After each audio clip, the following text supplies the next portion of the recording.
వెళ్దాం. 2వ సమూయేలు గ్రంథం 3వ అధ్యాయం. 2వ సమూయేలు గ్రంథం 3వ అధ్యాయం, పేజీ నంబర్ 254. Page number 254. 2వ సమూయేలు గ్రంథం 3వ అధ్యాయం 1వ వచనాన్ని అందరం కలిసి చదువుకుందాం. 2వ సమూయేలు గ్రంథం 3వ అధ్యాయము 1వ వచనాన్ని అందరం కలిసి చదువుకుందాం. సౌలు కుటుంబీకులకును దావీదు కుటుంబీకులకును బహుకాలము యుద్ధము జరగగా దావీదు అంతకంతకు ప్రబలెను, సౌలు కుటుంబము అంతకంతకు నీరసిల్లెను. మరొకసారి చదువుకుందాం. అందరం బిగ్గరగా మీ పక్కవారికి వినపడేట్టుగా బిగ్గరగా చదువుదాం. 2వ సమూయేలు గ్రంథం 3వ అధ్యాయము 1వ వచనము. సౌలు కుటుంబీకులకును దావీదు కుటుంబీకులకును బహుకాలము యుద్ధము జరగగా దావీదు అంతకంతకు ప్రబలెను, సౌలు కుటుంబము అంతకంతకు నీరసిల్లెను. ప్రార్థన చేసుకుందాం. తల వంచండి.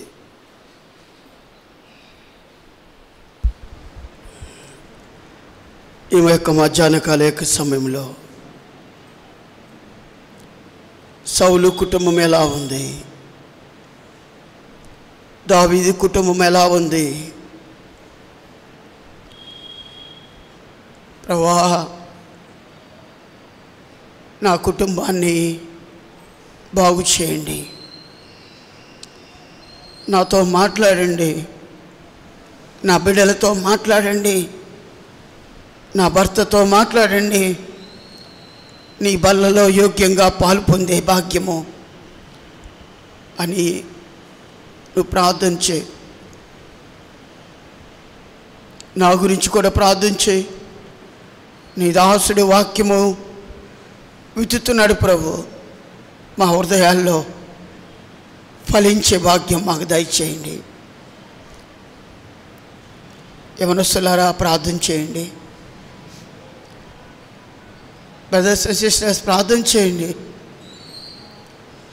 ప్రభు నీతో నాతో స్పష్టంగా మాట్లాడలాగున ప్రేమ కలిగిన కృప కలిగిన దేవ, అయోగ్యుణ్ణి, ఎందుకు పనికిరాని వాడిని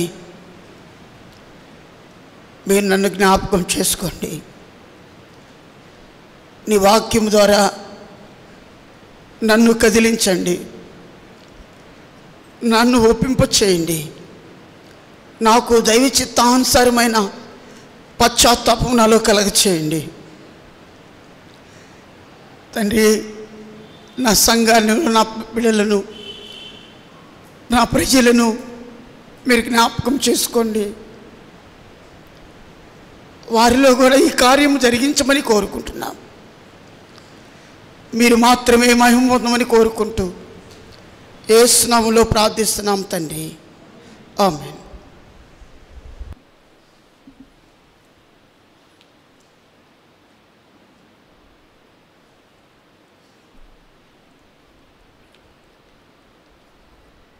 యాక్చువల్గా రాజకిషోర్ అన్నది ఈరోజు వాక్యము. అన్న వేరే చోటకి వెళ్ళటం జరగటం వల్ల నేను తీసుకోవటం జరుగుతుంది.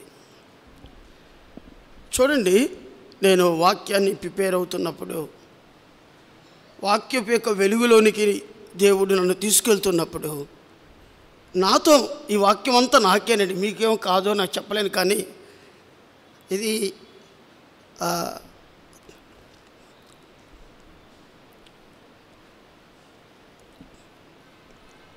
ప్రభువు నాకు నేర్పించిన పాఠాన్ని మీ మధ్య ఉంచుతాను. చూడండి, ఈ వాక్యం ఎట్లా బోధిస్తుందో. ఈ వాక్యం చదువుతుంటేనే నాకు భయం వేసిపోయింది. ఈ వాక్యం నేను చదువుతున్నప్పుడు నేను చాలా కూర్చోబడ్డాను.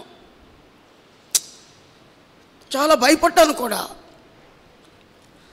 చాలా దేవుని దగ్గర పెనుగులాడటం జరిగింది. సౌలు కుటుంబం అంతకంతకు నీరసలిందట. దావీదు కుటుంబము అంతకంతకు ప్రబలిందట. ఏంటి వీళ్ళిద్దరి మధ్యలో తేడాలు? సౌలు దేవుని చేత ఎంత గొప్పగా వాడబడ్డాడు, ఇశ్రాయేలు ప్రజలకు రాజుగా అయిపోయాడు కదా. ఇశ్రాయేలు ప్రజలు నడిపించిన ఒక గొప్ప వ్యక్తి కదా అతను. తన కుటుంబము బైబిల్లో కనపడకుండా పోయింది. నా కుటుంబాలు ఎలా ఉన్నాయి? సౌలు యొక్క జీవితాన్ని మనం పరిశీలిస్తున్నప్పుడు అతనిలో అసూయ కనపడతా ఉండేది. అతనిలో ఇతరుల యొక్క వాళ్ళు పెరుగుతున్నప్పుడు, వాళ్ళు ప్రభువులు ఎదుగుతున్నప్పుడు, ప్రభు వాళ్ళ చేత గొప్ప కార్యాలు జరుగుతున్నప్పుడు సౌలు ఓర్చుకోలేని స్వభావం, సౌలులో ఉన్నటువంటి అతి భయంకరమైన గర్వం తన కుటుంబాన్ని నాశనం చేసింది. ఓ దేవుని బిడ్డలారా, నేను చెప్పేది ఒకటే, సౌలు కుటుంబంలాగా మన షాలేములో ఉన్న కుటుంబాలు అలా ఉండకూడదనే నా యొక్క ప్రార్థన. దావీదు కుటుంబము దేవుడు ఎలా ప్రబలింపచేశాడో, ఎందుకు అలా ప్రబలింపచేశాడు అని నేను ధ్యానం చేశాను. ధ్యానం చేస్తున్నప్పుడు దేవుడు నాకు నేర్పించిన గొప్ప పాఠాన్ని మీ మధ్య నేను ఉంచుతాను. నేను తట్టుకోలేకపోయాను కొన్ని విషయాలు దేవుని యొక్క వాక్యములో నేను పరిశీలించుకుంటున్నప్పుడు, నేను యోగ్యుని కాను ప్రభువా, దీనికి యోగ్యుని కాను. కొన్ని విషయాలు మీ మధ్యన ఉంచడానికి సౌలు కుటుంబాన్ని గురించి నేను ధ్యానం చేయట్లేదు, కానీ ప్రభు చిత్తమైతే ఇంకొకసారి మనం ధ్యానం చేద్దాం. ఈరోజు నా ప్రశ్న ఏంటంటే, దావీదు కుటుంబాన్ని దేవుడు అంతకంతకు ప్రబలింప చేయడానికి గల కారణం ఏంటి? అని ఆలోచిస్తున్నప్పుడు సౌలులో అయ్యి కనపడిందంట. సౌలులో ఏం కనపడింది? అయ్యి అంటే ఏంటి? నేను. అర్థమవుతుందా మీకు? అయ్యి అనేది కనపడినప్పుడు దావీదు జీవితంలో కూడా కనపడిందంట. ఒడిశాలో తీసుకొని గొలియాతును కొట్టినప్పుడు, ఎలుగుబండిని చీల్చివేసినప్పుడు దావీదులో కూడా అయ్యి కనపడిందంట. దావీదు ఏం చేశాడు తెలుసా? అయ్యిని హీట్ చేశాడంట. హీట్ చేశాడంట. అంటే అగ్ని కింద తీసుకెళ్ళాడంట. అది వంగిపోయిందంట. అది సీగా మారిపోయిందట. I is converted into the C. I అనేది క్రీస్తుగా మారిపోయిందట. నా జీవితాల్లో ఐ అనే అక్షరము నీ జీవితంలో గర్వాన్ని నడిపిస్తుందేమో. అది ప్రభు రక్తం కింద తీసుకురా, అది సీగా మారిపోయింది. అది క్రీస్తు బిడ్డగా మారిపోయింది. అది క్రైస్తుగా మారిపోతాయి. అలా దావీదు అయ్యనే జీవితాన్ని సీగా మార్చుకున్నాడట. ఒక క్రైస్తవుడుగా, క్రీస్తుని యొక్క దాసునిగా, క్రీస్తు యొక్క పరిచారకుడుగా, క్రీస్తు యొక్క సేవకుడుగా, క్రీస్తు యొక్క పనివాడుగా మారిపోయాడట. తన అయ్యనే జీవితాన్ని క్రీస్తులోనికి మార్చుకోవటం జరిగింది.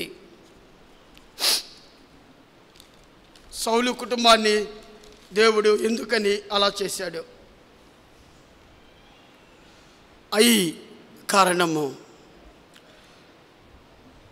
చాలాసార్లు సౌలు యొక్క జీవితంలో 4 విషయాలు నేను రాసుకొని వచ్చాను. తన జీవితంలో ఫిజికల్గా ఫెయిల్ అయిపోయాడు. తన జీవితంలో జాగ్రత్తగా చూడండి. ఎక్కువ గురించి సౌలు గురించి చెప్పను, కానీ దావీదు గురించి చెప్తాను. కానీ సౌలులో ఉన్న కొన్ని ఇంపార్టెంట్ పాయింట్స్ మాత్రమే నేను చెప్తాను. సౌలు యొక్క జీవితంలో పతనం అవ్వటానికి, నీరసలటానికి, ప్రబలకుండా ఉండటానికి ఫిజికల్గా ఫెయిల్ అయిపోయాడు. నెంబర్ 1. నెంబర్ 2, స్పిరిచువల్గా ఫెయిల్ అయిపోయాడు. నెంబర్ 3, మెంటల్గా ఫెయిల్ అయిపోయాడు. నెంబర్ 4, సోషల్గా ఫెయిల్ అయిపోయాడు. సౌలు యొక్క జీవితంలో ఐ అనేది ఎంతగా పతనం చేస్తుందో చూడండి. నేను లేకపోతే ఈ సంఘం లేదు, నేను లేకపోతే మీరుండరు, నేను మిమ్మల్ని పిలవకపోతే మీరు మారుమనసు పొందేవాళ్ళు కాదు, నేను నిన్ను పిలవకపోతే ఈరోజు బాప్తిసం తీసుకునేవాళ్ళే కాదు, నేను మిమ్మల్ని పిలవకపోతే సంఘం అభివృద్ధి పొందేది కాదు అని ఐ అని చూపించుకున్నావు. సౌలు చూపించుకున్నాడు, అంతకంతకు నీరసిల్లిపోయాడు. దావీదు యొక్క జీవితాన్ని ఎంత గొప్పగా ఉండిద్దంటే తన జీవితంలో 7 years 7 రకాల ఏలు ఉన్నాయి. అన్నీ చెప్పడానికి నా టైం సరిపోదు, కానీ కొన్ని చెప్తాను. మొదటి దావీదు యొక్క జీవితంలో మొదటి మనం చూద్దాం. కీర్తన గ్రంథం 19వ అధ్యాయము. కీర్తన 19 14వ వచనము చూడండి. యెహోవా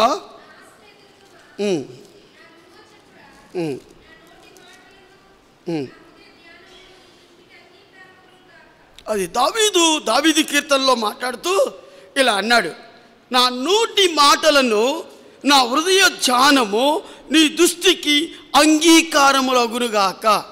ఫస్ట్ది నేను ఏజ్ గురించి చెప్తున్నా మీకు. నేను ఏ ఈజ్ యాక్సెప్టబుల్ లైఫ్. యాక్సెప్టెన్స్ చాలా మోస్ట్ ఇంపార్టెంట్. అయ్యా ప్రభువా నాకు దయచేయి, నీ దృష్టికి నేను అంగీకారముగా ఉండటానికి నాకు నేర్పి ప్రభువా.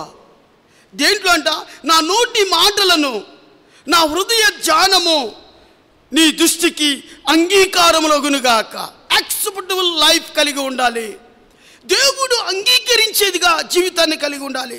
దేవుని దృష్టికి అనుకూలమైన జీవితంగా ఉండాలి.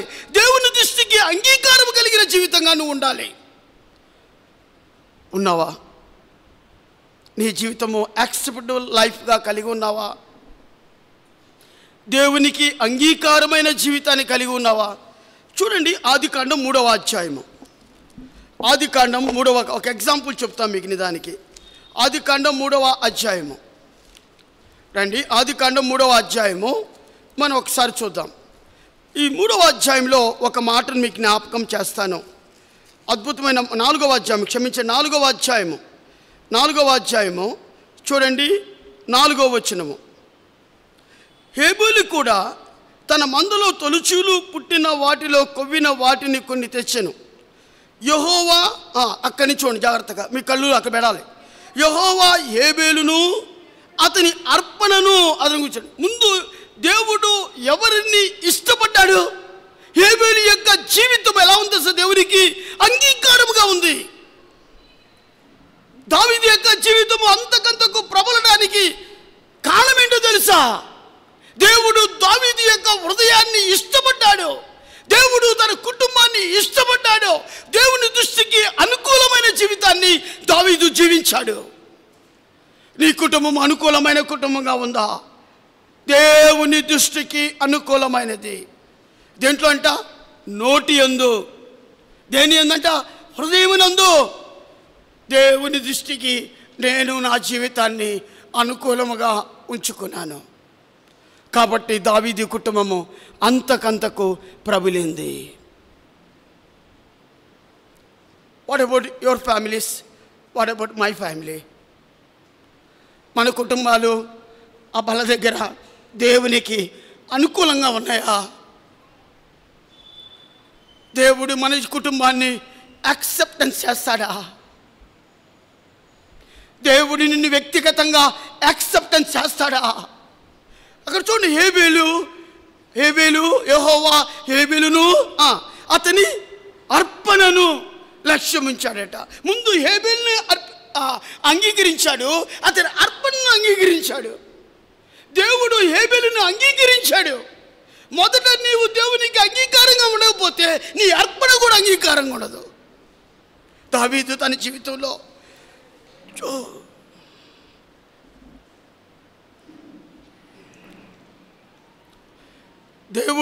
దేవుడు తన జీవితంలో, దావీదు యొక్క జీవితంలో ఏమి చూశాడో తెలుసా? తన హృదయాన్ని చూశాడు. అదే దేవునికి యాక్సెప్టబుల్ లైఫ్గా కలిగి ఉన్నాడు. అంగీకారమైన జీవితాన్ని కలిగి ఉన్నాడు. దేవుడు కొన్నిసార్లు ఇలా చెప్తాడంట, దావీదు నో, నువ్వు చేయొద్దు. నో అంటే yes lord, waiting upon the lord. దేవుని దగ్గర దావీదు నో అని చెప్తే ఒక్క అడుగు కూడా ముందుకేడంట.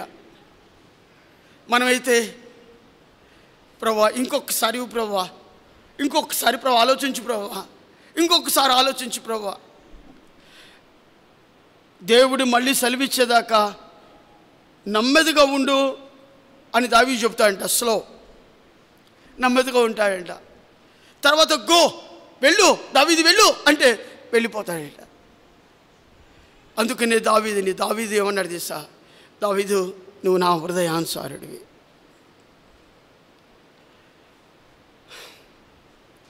దేవునికి దృష్టికి అంగీకారంగా తను జీవించాడు.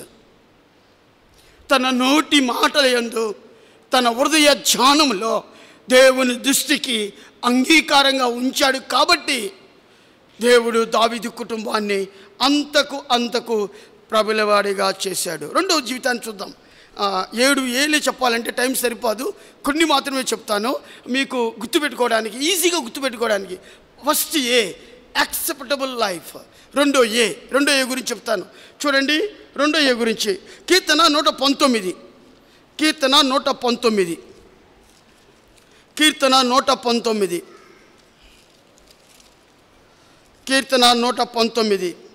164వ వచనము. 119,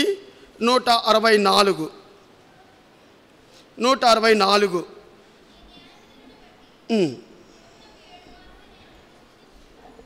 నీ న్యాయ విధులను బట్టి దినమునకు 7 మార్లు నేను నిన్ను స్తుతించుచున్నాను. రెండో ఏ, అడోర్ లైఫ్. అడోర్ఫుల్ అని అంటారు. అడోర్ఫుల్ అంటే దేవుణ్ణి స్తుతించే భాగ్యము. కష్టాల్లో, బాధల్లో, ఇబ్బందుల్లో దేవుణ్ణి స్తుతించటం తన జీవితంలో దినమునకు ఎన్నిసార్లు? 7 సార్లు. ఒక దినానికి, ఒక పగటి వేళ మనకి ఎన్ని గంటలు ఉంటుంది? 12 గంటలు. ఈ 12 గంటల్లో 7 మార్లు ప్రభుకి ఇచ్చాడట. That is the life of David. నేను పరీక్షించుకున్నప్పుడు రోజుకి 2 సార్లు, ఉదయం సాయంత్రం, అంతే. నా జీవితంలో ప్రభువుకి ఇవ్వాల్సిన సమయము అది కూడా 5 minutes. ప్రభువానికి స్తోత్రం, నా కాత్రం, ఆమేన్. అది నా జీవితం.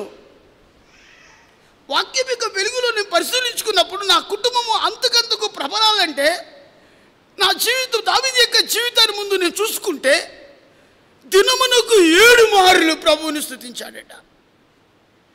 దావీదు లైఫ్ దేవునిలో ఎలా ఉందో తెలుసా?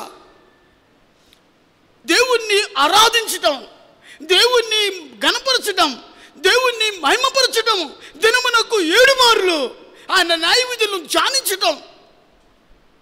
What a life of David. అందుకనే దేవుడు తన జీవితం వైపు తొంగి చూశాడు. దినమునకు 7 మార్లు ప్రభువుని స్తుతించటం చూశాడు.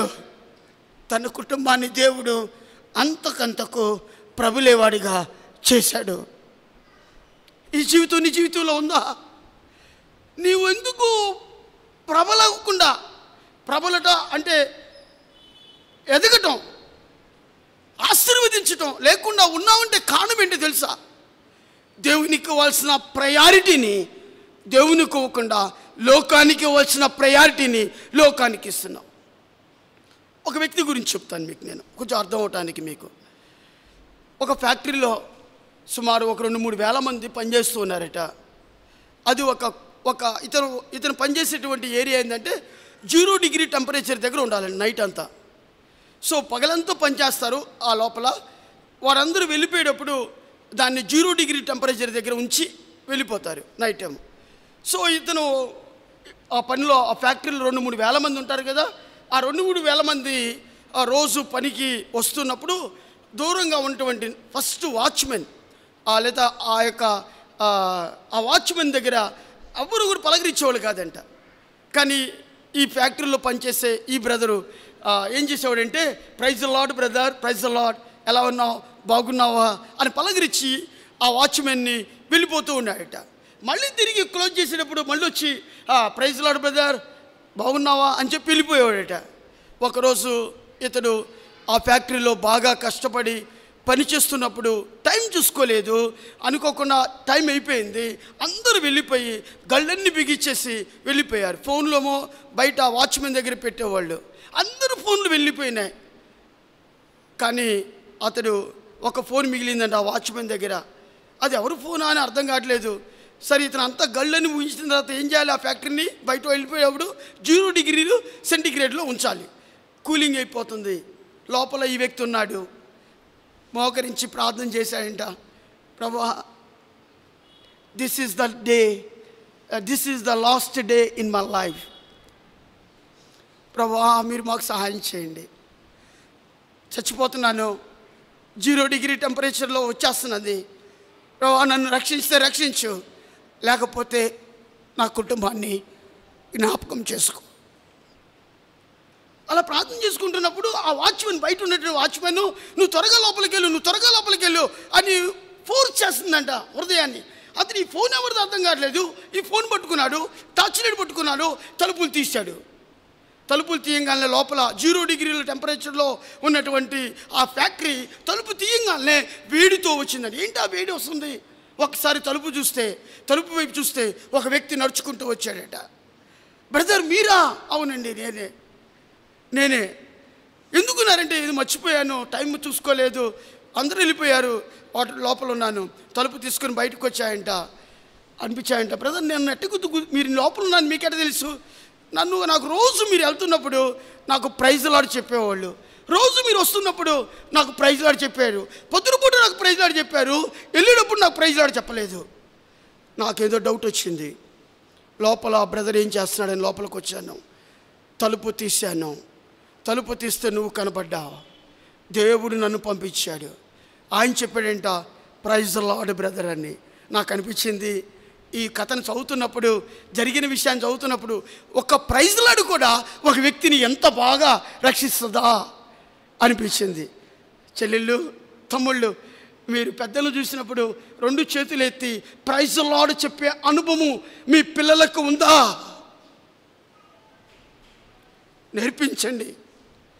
నేర్పించండి. ప్రైజ్ ద లార్డ్ చెప్పే అనుభవం చిన్నప్పటి నుంచి నేర్పించండి. అది మిమ్మల్ని రక్షిస్తుంది. దావీదు 7 మార్లు ప్రభువుకి ప్రైజ్ ద లార్డ్ చెప్పేవాడట. అందుకనే దావీదు యొక్క కుటుంబము అంతకంతకు ప్రబలినను అని మనం చూస్తాం. అందుకనే ఒక దినాన్న ఒక బిలీవర్ స్టూడెంట్ నా స్కూల్లో చేరాడు. వస్తే వాళ్ళతో నాన్నతో అన్నాను, బ్రదర్ మీ బిడ్డ బాగా చదువుతున్నాడు, 500 మార్కులు పైన వస్తాయి, గ్యారెంటీగా వస్తాయి బ్రదర్ అని చెప్పాను నేను. సరే వాళ్ళ డాడీ కూడా చాలా సంతోషపడుతున్నాడు. వెళ్ళిపోయాడు. ఎగ్జామ్ రాసి వచ్చింది, రిజల్ట్ వచ్చింది. రిజల్ట్ నేను చూశాను ఇంటర్నెట్లో, 333 వచ్చింది. నాకు అమ్మని ఆయనతో నేను ప్రామిస్ చేసిన మాట గుర్తుకొచ్చింది, 500 మార్కులు పైన వస్తాయి కదా. వాళ్ళ ఫాదరు స్వీట్స్ పట్టుకొని ఒక మంచి బొక్కెపు తీసుకొని నా స్కూల్కి వచ్చాడు. తిడతాననుకున్నాను నేను, గ్యారెంటీకి ఈరోజు నన్ను తిడతాడు, అయినా కూర్చుందాం. నా చేతుల్లోని పాఠాలు అయితే చెప్పాను, చక్కగా చదివించాను, మరి మార్కులు రాలేదు. ప్రభువా నీ ఇష్టం ప్రభువా, ఎదుటివాడి యొక్క బాధను అర్థం చేసుకున్నాను, గ్యారెంటీగా నన్ను తిడతాడు, గ్యారెంటీగా నన్ను తిట్టేదే అని సిద్ధపడి కుర్చీలో కూర్చొని ప్రభువుకి ప్రార్థన చేశాను. వచ్చి ప్రైజ్ లార్డ్ బ్రదర్ అని చెప్పాడు. నాకు అర్థం కాలేదు, ప్రైజ్ లార్డ్ రండి అన్నా. ఏంటి నీరసంగా ఉన్నారు అన్నాడు. ఏమి లేదు బ్రదర్ అన్నాను. ఏదో డల్గా ఉన్నారు మీరు, చెప్పండి అన్నాడు. ఏం లేదు బ్రదర్ అన్నాను. ఏం లేదు, నా బిడ్డకి 333 మార్కులు వచ్చినాయి, థ్యాంక్ యూ, మంచి మార్కులు తెప్పించా అని నా చేతిలో బొక్క పెట్టాడు, స్వీట్స్ పెట్టాడు. నాకు ఆశ్చర్యం కలిగింది. వెళ్ళిపోతున్నా, థ్యాంక్ యూ బ్రదర్, చాలా సంతోషం, నా బిడ్డకి మంచి మార్కులు తెచ్చావు అన్నాను. నాకు చాలా సిగ్గేసింది, నేను చాలా సిగ్గుపడుతున్నాను. పిలిచాను మళ్ళీ అతన్ని, బ్రదర్ ఇట్లా అండి, నా జీవితంలో నేను తప్పు చేశాను, నేను చదివించాను, పిల్లవాడిని బాగా చదివించాను, మార్కులు రాలేదు, నన్ను మీరు క్షమించండి అని చేతులు పట్టుకున్నాను. ఆయన అన్నాడు, మీరు ఎందుకు ఇంత బాధపడుతున్నారు? 333 మార్కులు రావడం నా బిడ్డకి గొప్ప విషయము. ఇర్మియా 33:3 ఏముంది? నీ దాసుడు నీ ప్రార్థన ఆలకించును, ఆ ప్రార్థనకు జవాబిస్తాడు దేవుడు. నా ప్రార్థనకు జవాబిచ్చాడు. 333 అంటే ఇర్మియా 33:3 ప్రభువు నా ప్రార్థన ఆలకించెను అని అన్నాడండి. నాకేమర్థం కాలా, నేను అప్సెట్ అయిపోయాను. నేను ఆయన గంతులు వేసుకొని ఇంటికి వెళ్ళి కృతజ్ఞత కోడిక పెట్టాడు. ఆలోచించు, దేవుణ్ణి స్తుతించటం దావీదు యొక్క జీవితంలో 7 మారులు ఉంది. నీకెన్ని మారులు ఉంది? మూడో విషయాన్ని నేను మీ మధ్య ఉంచడానికి ఇష్టపడుతున్నాను. మొదటిది ఎక్స్పెక్టబుల్ లైఫ్, రెండవది అడోరబుల్ లైఫ్, మూడవది యాటిట్యూడ్ లైఫ్. మూడవది యాటిట్యూడ్. నీ యొక్క దృక్పథం ఏంటి? నీ ఉద్దేశం ఏంటి? నీ యాటిట్యూడ్ ఏంటి? దావీదు యొక్క యాటిట్యూడ్ మనం చూద్దాం. 105:4 దావీదు కీర్తన 105:4 యెహోవాను వెదుకుడి. దావీదు యొక్క అద్భుతమైనటువంటి యాటిట్యూడ్ ఏంటంటే దేవుణ్ణి వెతకటం. మనం ఏమి వెతుకుతాం చెప్పండి మీరు. మనం ఏమి వెతుకుతాం అంటే లోకంలో ఉన్న చెడ్డమైన వాటిని, పనికిరాని వాటిని, తుచ్చమైన వాటిని వెతుకుతాం. దావీదు ఎవరి హృదయం తెలుసా? దేవుని హృదయంలో కలిసిపోయింది. నశించిన దాన్ని వెదకి రక్షించటానికి ప్రభువైన యేసుక్రీస్తు వారు ఈ లోకానికి వచ్చాడు కదా. మరి దావీదు ఎవరిని వెతుకుతున్నాడు? యెహోవాను వెదుకుడి. చూడండి, యేసుప్రభువు వారి యొక్క హృదయము, దావీదు యొక్క హృదయము రెండు కలిసిపోయినాయి. యెహోవాను వెతకటం, చిన్నతనం నుంచే దేవుణ్ణి వెతకటం నేర్చుకున్నాడు దావీదు. నీ జీవితంలో దేన్ని వెతుకుతున్నావు? ఒక అందమైన వ్యక్తినా? ఒక మంచి ఇల్లునా? అందమైన డాబానా? మంచిగా కోట్లు డబ్బా? దేన్ని వెతుకుతున్నావు? తుచ్చమైన వాటి కోసం నువ్వు వెతుకుతూ ఉన్నావు. కానీ దావీదు దేన్ని వెతికినాడు తెలుసా? యెహోవాను వెతకటం నేర్చుకున్నాడు, దేవుణ్ణి వెతకటం నేర్చుకున్నాడు. మొదట ఆయన రాజ్యమును నీతిని వెతుకుడి, అప్పుడు అవన్నీ అనుగ్రహించబడెను. దేవుణ్ణి వెతికే లక్షణాలు మన కుటుంబంలో మన పిల్లలకు ఉన్నాయా? భర్తకుందా? భార్యకున్నాయా? భార్యాభర్తలకి లేకపోతే పిల్లలకు ఉండవు. దేవుణ్ణి వెతకటం నేర్చుకుందాం. మన బిడ్డలకు కూడా దేవుణ్ణి వెతికే ఆ గొప్ప విషయాన్ని నేర్పిద్దాం మన బిడ్డలకి. అందుకనే దావీదు అంటున్నాడు, యెహోవాను వెతుకుడి, ఆయన బలమును వెతుకుడి, ఆయన సన్నిధిని నిత్యము వెతుకుడి. ఆయన సన్నిధి వెతుకుదాం, ఆయన బలాన్ని వెతుకుదాం. యెహోవాను వెతికే లక్షణాలు మనం నేర్చుకుందాం, మన బిడ్డలకు నేర్చుకుందాం. Attitude life. మొదటిది యాక్సెప్టబుల్ లైఫ్, రెండవది అడోరబుల్ లైఫ్, మూడవది యాటిట్యూడ్ లైఫ్. నాలుగవది చూడండి, కీర్తన 16:8. కీర్తన 16:8. కీర్తన 16:8.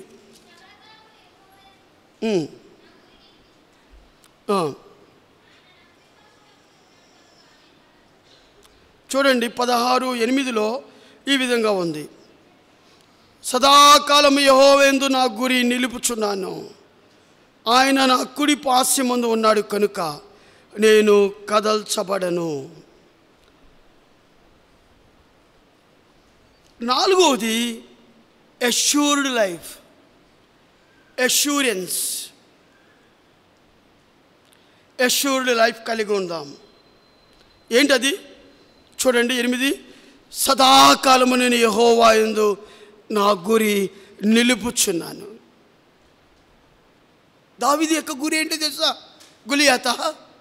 దావీదు గురి ఎలుగుబంట, దావీదు గురి సింహం, దావీదు గురి అవే దావీదు యొక్క జీవితంలో, లేదా సింహాసనమా దావీదు గురి? దావీదు గురి అంతా కూడా రాజ్యం పరిపాలించటమా? నెవర్. దావీదు యొక్క జీవితంలో దేవుడు చూసింది అతని యొక్క అష్యూరెన్స్. ఎవరి మీద అష్యూరెన్స్ పెట్టుకున్నాడు? భార్య మీద, బెహెషమా మీద పెట్టుకున్నాడా? తన అష్యూరెన్స్ లైఫ్ ఎక్కడుంది అంటే యెహోవా మీద నేను గురి పెట్టుకొని జీవిస్తున్నాను. నీ గురి ఎక్కడ? ఎవరి మీద? ఆస్తి మీద, ధనం మీద, లేదా నీ జాబ్ మీద, నీకు ఇచ్చిన దేవుడిచ్చిన మంచి హోదా, దాని మీద నీ గురి? ఆలోచించు. Assurance life. నీవు ఈ అష్యూరెన్స్ లైఫ్ లేకపోతే నీకు ఒకటి వస్తుంది తెలుసా? ఇన్సూరెన్స్ లైఫ్ వస్తుంది. నీ జీవితం మీద నీకు నమ్మకం లేకపోతే నువ్వు ఇన్సూరెన్స్లు కట్టుకోవడమే వరుస పెట్టి. నువ్వు చచ్చిపోతే నా పిల్లలకి ఇన్ని కోట్లు వస్తాయి, నేను చచ్చిపోతే నా పిల్లలకి ఇన్ని వస్తాయి. నువ్వు దేవుని మీద గురి పెట్టుకుంటే దేవుడు పరలోకాన్ని తీస్తాడు నీ కుటుంబానికి. ఇలాంటి ఆశ నీ జీవితంలో ఉన్నదా? దావీదు యొక్క జీవితంలో ఉంది. Assurance life. దేవుని మీద గురి పెట్టుకొని దేవుని మీద ఆశ కలిగి జీవించాడు. మన జీవితాల్లో ఇన్సూరెన్స్ ఉండేది. మన జీవితాల్లో ఇన్సూరెన్స్ కలిగి ఉంటాం. నాలుగవ యొక్క జీవితము. ఐదవ యొక్క జీవితాన్ని మీకు నేను చెప్తున్నాను. 4 చెప్పాను. మొదటిది యాక్సెప్టబుల్ లైఫ్, రెండవది అడోర్ఫుల్ లైఫ్, మూడవది యాటిట్యూడ్ లైఫ్, నాలుగవది అష్యూర్డ్ లైఫ్, ఐదవ చదువుతున్నా మీకు నేను అసోసియేటెడ్ లైఫ్. ఐదవది మీకు నేను చెప్తున్నాను అసోసియేటెడ్ లైఫ్. కీర్తన 63, కీర్తన 63, కీర్తన 63,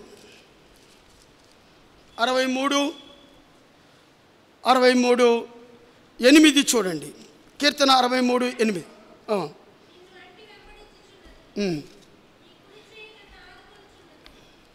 చాలమ్మా. చూడండి దావీదు యొక్క అసోసియేటెడ్ విత్ అతని లైఫ్ దేంతో అసోసియేటెడ్ అయిపోయిందో చూడండి. గమనిస్తున్నారా? మన టైటిల్ ఏంటో తెలుసా మీకు? దావీదు అంతకంతకు ప్రబలెను. కారణం తన జీవితము ఎవరితో అసోసియేటెడ్ చేసుకున్నాడు తెలుసా? చూడండి, ఇక్కడ రాయబడి ఉంది 8వ వచనం, నా ప్రాణము నిన్ను అంటి వెంబడించుచున్నది. ఆయన ప్రాణము ఆయనకి అంటుకొని వెంబడించున్నదట. నీ ప్రాణం ఎవరి దగ్గర ఉంది? ఆలోచించు. నీ ప్రాణం ఎవరి దగ్గర ఉంది? చూడండి ఇంకో మాట కూడా 62:1, నా ప్రాణము దేవుని నమ్ముకొని మౌనంగా ఉన్నది. ఇక ఇంకొకటి కూడా మీకు చూపిస్తాను. చూడండి 63 2వ వచనం చివరి భాగము, నా ప్రాణము నీ కొరకు తుష్టగొనుచున్నది. ఎవరితో అసోసియేటెడ్ అయ్యాడో చూడండి దేవుడు. ఆ దావీదు ఎవరితో అసోసియేటెడ్ అంటే దేవుని మీద మౌనంగా ఉండి ఆయన మీద నమ్మకం ఉంచుకున్నాడు. తన ప్రాణాన్ని దేవునికి అంటి పెట్టుకొని ఉంచుకున్నాడు. తన ప్రాణాన్ని దేవుని కొరకు తృష్ణగొని ఉన్నాడు. అసోసియేటెడ్. ఒకసారి నీ పేపర్ చదువుతున్నాను. పేపర్ చదువుతుంటే సండే ఈజ్ ఫన్ డే అని అన్నాడు. ఓ పేపర్లో రాశాడు సండే ఈజ్ ఫన్ డే అని రాశాడు. తర్వాత సరే మండే గురించి ఏమి రాస్తాడంటే నేను చూశాను, సండే బికమ్ మమ్మరింగ్ డే. మమ్మరింగ్ అంటే గౌ చూశారు ఇంటర్నెట్లో, ఏడుపు అంట, ఏడుపు. ట్యూస్డే బికమ్ టీయర్స్ డే అంట. ట్యూస్డే బికమ్ టీయర్స్ డే అంట. థర్స్డే బికమ్ థ్రస్టీ డే అంట. అంటే థర్స్టీ డే అంటే ఆకలిగా ఉంటాం, ఆకలి, ఏం తిందామా అని పరుగులు ఎత్తిందంట Thursday. Friday become fighting day. భార్యాభర్తలు కొట్టుకుంటారంట ఫ్రైడే రోజు. Saturday become Saturday. ఇక సాతానుడు దిగుతాడంట ఆ కుటుంబంలోనికి. మళ్ళీ చెప్పనా చాలామంది చాలాసార్లు ఇలా ఆలోచిస్తారంట, సండే ఈజ్ ఫన్ డే. పార్కులకి వెళ్దాం, మంచి హోటల్కి వెళ్దాం, మంచి సీషోర్కి వెళ్దాం, అక్కడ ఇక్కడ కూర్చోడానికి సండే జాలీగా గడపడానికి ఇష్టపడతారంట కొంతమంది. మీలో ఉన్నారా? మండే ఈజ్ మమ్మరింగ్ డే అంటే అర్థం ఏంటంటే కన్నీళ్ళు ఏడుస్తూ ఉంటారంట. మరి నిన్నటిదాకా ఎగిరావు కదా, ఈరోజు ఎందుకు ఏడుస్తున్నావు? Tuesday means TS day. ఆ కన్నీళ్ళతో ఉంటాయంట మంగళవారం దినాన్న. Thursday become thirsty day. మధ్యలో వెన్స్డే అని చెప్పలేదు. థర్స్డే బికమ్ థర్స్టీ డే, ఆకలి కలిగి ఉంటాయంట గురువారం. శుక్రవారం ఫ్రైడే బికమ్ ఫైటింగ్ డే. కొట్టుకుంటారంట, తిట్టుకుంటూ ఉంటారంట. పిల్లలు తిట్టుకుంటూ ఉంటారు, తల్లిదండ్రులు ఇద్దరు కొట్టుకుంటూ ఉంటారు. Saturday is a Saturday. Saturday రోజు అట్లా కొట్టుకున్న కుటుంబాలకి ఎవరు వస్తారు? సాతానుడు వస్తాడు. ఏం చేస్తాడు? ఇక సండే మాత్రం నువ్వు వెళ్ళబాకు, సండే నువ్వు టైం ప్రకారం వెళ్ళబాకు, ఉదయాన్నే పరిగెత్తుకుంటూ వెళ్ళబాకు. ఇక కూర్చుంటాడు ఆ కుటుంబంలో, తిష్టేసి కూర్చుంటాడు. అందుకని నువ్వు సండే రావు తెలుసా? సండే మందిరానికి నీ పిల్లలు రాకుండా ఉండటానికి సాతాను మీ కుటుంబాల్లో కూర్చున్నాడు, మీ పిల్లల్లో కూర్చున్నాడు, మీ పిల్లల మధ్యలో కూర్చున్నాడు. అందుకని నువ్వు TS day, thirsty day, fighting day వీటిని ఫాలో అవుతూ ఉంటావు. కానీ దావీదు మాత్రం దేవుని మీద గురి పెట్టుకొని జీవిస్తాడు. అందుకనే దేవుడు దావీదుని చూసి అంతకంతకు ప్రభులేవాడిగా చూశాడు. ఇప్పటికి 5 చెప్పాను మీకు నేను. మొదటిది ఎక్స్పెక్టబుల్ లైఫ్, రెండవది అడోర్ఫుల్ లైఫ్, మూడవది యాటిట్యూడ్ లైఫ్, నాలుగవది అష్యూర్డ్ లైఫ్, ఐదవది అసోసియేటివ్ లైఫ్. చివరి చెప్పేస్తాను, టైం అయిపోయింది, అందుకని చివరికి వెళ్ళిపోతాను. చివరిది ఏంటంటే actual life about the David. చివరికి చెప్తున్నాను, మధ్యలో 2 ఉన్నాయి, అవి చెప్పట్లేదు, టైం అయిపోయింది కాబట్టి. యాక్చువల్ లైఫ్ దావీదు యొక్క జీవితాన్ని ఒకసారి మనం వెళ్దాం. మొదట సన్గా ఉన్నాడు, యెషయాకు కుమారుడిగా ఉన్నాడు దావీదు. ఎలాంటి వాడు దావీదు? తీసివేయబడిన దావీదు, తృణీకరించబడిన దావీదు. అతడు ఎక్కడో అరణ్యంలో నివసించే దావీదు కదా. తన జీవితంలో మొట్టమొదట యెషయాకి లాస్ట్ కుమారుడిగా మనం చూస్తాం. రెండవది అతడు షెపర్డ్గా మారిపోయాడు. ఫస్ట్ది సన్గా మారిపోయాడు, రెండవది షెపర్డ్గా మారిపోయాడు, గొర్రెల కాపరిగా జీవిస్తున్నాడు. మూడవది సోల్జర్గా, ఒక సైనికుడిగా మారిపోయాడు. నాలుగవది ఒక సుప్రీం లీడర్గా తయారైపోయినాడు, అంటే సైన్యాధ్యక్షుడిగా మారిపోయాడు. ఐదవది ఎలా మారిపోయాడు తెలుసా? ఒక సింగర్గా మారిపోయాడు. ఆరవది ఒక సోలోయిస్ట్గా మారిపోయాడు, పాటలు రాసేవాడిగా మారిపోయాడు. ఏడవది సార్వెంట్గా మారిపోయాడు, ఒక రాజుగా మారిపోయాడు. దావీదు యొక్క యాక్చువల్ జీవితం అది. సన్గా ఉన్నాడు, గొర్రెల కాపరిగా మారిపోయాడు, ఒక సైనికుడిగా మారిపోయాడు, సైన్యాధ్యక్షుడిగా మారిపోయాడు, ఒక పాటలు పాడేవాడిగా మారిపోయాడు, పాటలు రాసేవాడిగా మారిపోయాడు, ఒక షార్వెంట్గా మారిపోయాడు, ఒక అద్భుతమైన రాజుగా మారిపోయాడు. తన రాజు యొక్క కిరీటము వజ్రాలు వైడూర్యాలతో పొదగబడిన కిరీటాన్ని ధరించుకున్నాడు. వజ్రాలు వైడూర్యాలతో పొదగబడిన సింహాసనం మీద కూర్చున్నాడు దావీదు. తన జీవితంలో ఒకటి మనం నేర్చుకుందామా? దావీదు ఇప్పుడు రాజు అయ్యాడు. రాజు ఒక రారాజుని ఆరాధిస్తున్నాడు. ఎలా ఆరాధిస్తున్నాడు? రాజువైన నా దేవా అని ఆరాధించాడు. దావీదు ఎలాంటి వాడు? రాజుని నువ్వు రారాజువి, నేను నిన్ను ఆరాధిస్తున్నాను చెప్పలే ఎక్కడ బైబిల్లో. నా రాజువైన నా దేవా. What a man! తనకున్న హోదాని, తన వజ్రాలు వైడూర్యాలతో పొదిగిపడిన ఆ సింహాసనం మీద కూర్చొని కూడా అక్కడ మోకరించి రాజువైన నా దేవా అని ఒక రారాజుని ఆరాధించడం ప్రారంభించాడు. That is the heart of David. తన ఎంత ఎత్తైన శిఖరాలకు వెళ్ళినా, తన ఎంత ఎత్తుగా ఉన్నా, తన జీవితంలో ఒకటే నేర్చుకున్నాడు, ఐ యామ్ జీరో. దావీదు అంతగా తగ్గించుకున్నాడు. ఒక రాజు దేవుణ్ణి రాజువైన నా దేవా అని ఆరాధించటం ప్రారంభించాడు. ఇంకెలా తగ్గించుకున్నాడు మనం చూస్తే మొదటి సమూయేలు గ్రంథం 24వ అధ్యాయము చూడండి. మొదటి సమూయేలు గ్రంథం 24వ అధ్యాయము చూడండి. ఎలా తన జీవితంలో దేవుడు తన కుటుంబాన్ని ఎందుకు అంతగా ప్రబలేటుగా చేశాడు. మొదటి సమూయేలు గ్రంథం 24వ అధ్యాయము 14వ వచనం చూడండి. 14వ వచనం. ఇశ్రాయేలు రాజు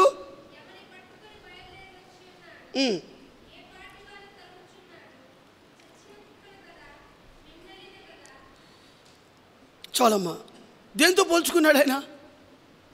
ఒక రాజు ఒక సింహాసనం మీద కూర్చున్న దావీదు దేంతో పోల్చుకున్నాడు? చచ్చిన కుక్కని నేను.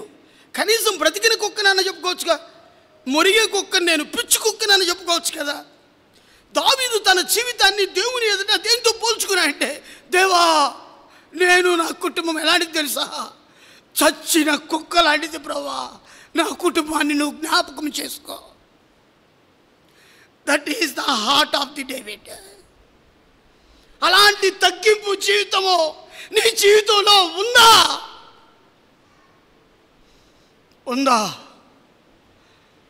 ఇతరులను చూసి తగ్గించుకుని నాకన్నా గొప్పవారు, నాకన్నా యోగ్యులు, నాకన్నా జ్ఞానం కలిగిన వారు, నేను అంతటి వాడిని ప్రభువా, వాళ్ళతో మాట్లాడే జ్ఞానము కూడా నాకు లేదు ప్రభు అని నీ జీవితంలో ఎప్పుడైనా ఎక్కడైనా పరిస్థితులు వచ్చినప్పుడు తగ్గించుకున్నావా?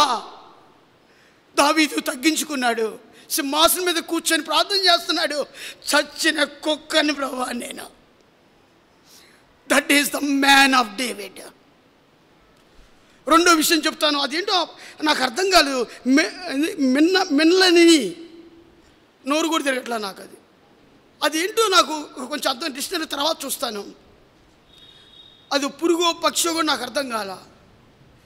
మిన్నలని దాంతో పోల్చుకున్నాడు. ఎంత తగ్గింపు జీవితం నీ జీవితంలో ఉందా? దావీదు యొక్క కుటుంబాన్ని దేవుడు అంతకంతకు ప్రబలడానికి కారణం ఏంటంటే, చచ్చిన కుక్కనయ్యా నా కుటుంబం అలాంటిదయ్యా. రెండవది మిన్నలని అయ్యా నేను. మూడవది చూడండి, మూడవ తగ్గింపు జీవితాన్ని మనం చూస్తాం. 102వ దావీదు కీర్తన. దేంతో అతను పోల్చుకున్నాడో చూడండి. 102వ దావీదు కీర్తన 102వ దావీదు కీర్తన 102వ దావీదు కీర్తన 7వ వచనము. రాత్రి మెలకువగా ఉండి ఇంటి మీద ఒంటిగానున్న పిచ్చుకు వలె ఉన్నాను. రాత్రి అంతా ఎలా ఉన్నాడంట? మేల్కొని ఉన్నాడట. రాత్రి అంతా మేల్కొని ఉన్నాడు, ఒంటిగా ఉన్నాడు. ఎలా ఉన్నాడట? పిచ్చుకులాగా. పిచ్చుక ఎలాంటిది? యుద్ధాలు చేసిద్దా? పిచ్చుక ఎవరితోనో పోట్లాడిద్దా? స్వల్పమైన జంతువు అది. సింపుల్ జీవితం. దావీదు తన జీవితంలో పిచ్చుకతో పోల్చుకున్నాడు. ఇలాంటి పక్షి లాంటిది అన్నయ్య నేను. అయ్యా నా కుటుంబం ఇలాంటిదే ప్రభువా, నాకు సహాయం చేయ అని విరిగి నలిగిన మనసుతో దావీదు దేవుని సన్నిధిలో కూర్చున్నాడు. పిచ్చుకతో పోల్చుకున్నాడు. ఇలాంటి మనసు మన విశ్వాసులకి ఉన్నదా సహోదరా సహోదరి? నాకుందా? ఇలాంటి మనసు నాకుందా? నాకు లేదని ఒప్పుకొచ్చున్నాను. పిచ్చుకతో పోల్చుకున్నాడు తన జీవితాన్ని. చచ్చిన కుక్కతో పోల్చుకున్నాడు తన జీవితాన్ని, మిన్నలినితో పోల్చుకున్నాడు తన జీవితాన్ని. మూడవదిగా మీకు నేను చెప్తాను చూడండి, కీర్తన 102:6. కీర్తన 102:6. నేను అడవిలోని దేంతో పోల్చుకున్నాడంట? గూడబాతు అంట. అడవిలోని గూడబాతు. మా ముస్లిమ్స్ లేదంటారు, క్యా బాత్ భయా, క్యా బాత్ అంటారు. ఏమి లేదు, నేను గూడబాతు నేను చెప్పాలి. అర్థమైందా? గూడబాతుతో పోల్చుకున్నాడు. ఎవరైనా? దావీదు. దేని మీద కూర్చున్నాడు? సింహాసనం మీద కూర్చున్నాడు. ఇశ్రాయేలు ప్రజలను పరిపాలిస్తూ ఉన్న వ్యక్తి దేంతో పోల్చుకున్నాడంటే గూడబాతుతో పోల్చుకున్నాడు. అడవిలోని గూడబాతునే నేను. ఆలోచించండి, మనం ఎంతగా కొంచెం ఉంటేనే ఏమి లేని విస్తరాకంట ఎగిరిగిరి పడిద్దంట, అన్నీ ఉన్న విస్తరాకు ఎలా ఉంటుందంట, అణిగిమణిగి ఉంటుందట. ఉందా నీ జీవితంలో ఇలాంటి తగ్గించుకునే జీవితం నీ జీవితంలో ఉందా? దావీదు యొక్క జీవితంలో అంతకంతకు ప్రబలడానికి గల కారణం ఏంటంటే తన జీవితము, తన కుటుంబాన్ని తగ్గించుకుంటాం, దేవుని కోసం తగ్గించుకొని జీవించాడు. ఇంకోటి చూపిస్తాను చూడండి, ఆరో విషయాన్ని. మొదటి సమూయేలు గ్రంథం 26:20. 26:20. మొదటి సమూయేలు గ్రంథం